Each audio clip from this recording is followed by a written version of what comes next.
ทางจังหวัดศรีสะเกษเพิ่นมอบสิ่งของบำรุงขวัญกำลังทหารฐานผู้มะเขือค่ะพร้อมประสานความร่วมมือของกองกำลังสุรนารีเตรียมพัฒนาให้เป็นแหล่งท่องเที่ยวประวัติศาสตร์การสู่รบค่ะ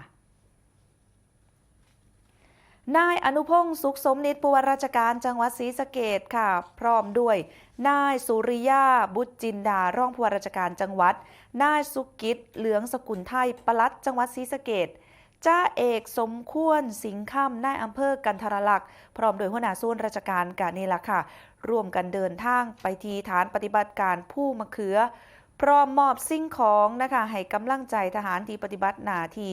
บนฐานผู้มะเขือเป็นการบำรุงขวัญสร้างกำลังใจให้แก่เหล่าทหารในการปกป้องรักษาอธิปไตยของชาติเนื่องจากว่าฐานปฏิบัติการนี้ถือว่าเป็นพื้นที่สู่รบเทื่อสำคัญนะคะภายหลังเกิดเหตุการณ์ความบ่สงบตามแนวชายแดนไทยกัมพูชาได้ปะทุขึ้นช่วงวันที่ 24 กรกฎาคมที่ผ่านมาจนในที่สุดทางกองกำลังทหารไทยก็สามารถต่อสู้และก็ขับไล่กองกำลังฝ่ายตรงข้ามนะจนสามารถยึดฐานผู้มะเขือได้ในที่สุดค่ะพร้อมมีการชักธงชาติขึ้น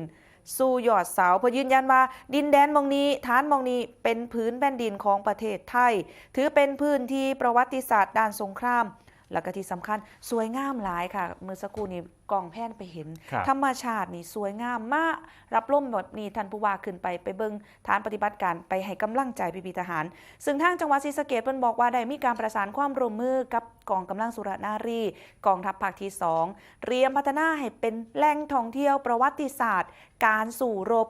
จึงต้องมีการทำความเข้าใจค่ะเรื่องของข้อกฎหมายกฎระเบียบที่เกี่ยวข้องต่างๆเรื่องของด้านความมั่นคงนี่ถือว่าสำคัญหลายต้องเฮ็ดให้ถึงให้ต้องค่ะเพื่อให้หน่วยงานในระดับพื้นที่ได้ประสานความชัดเจนร่วมกันโดยเฉพาะแผนพัฒนาโครงสร้างพื้นฐานและก็สาธารณูปโภคบ่ว่าสิเป็นถนนไฟฟ้าน้ำประปาตลอดจน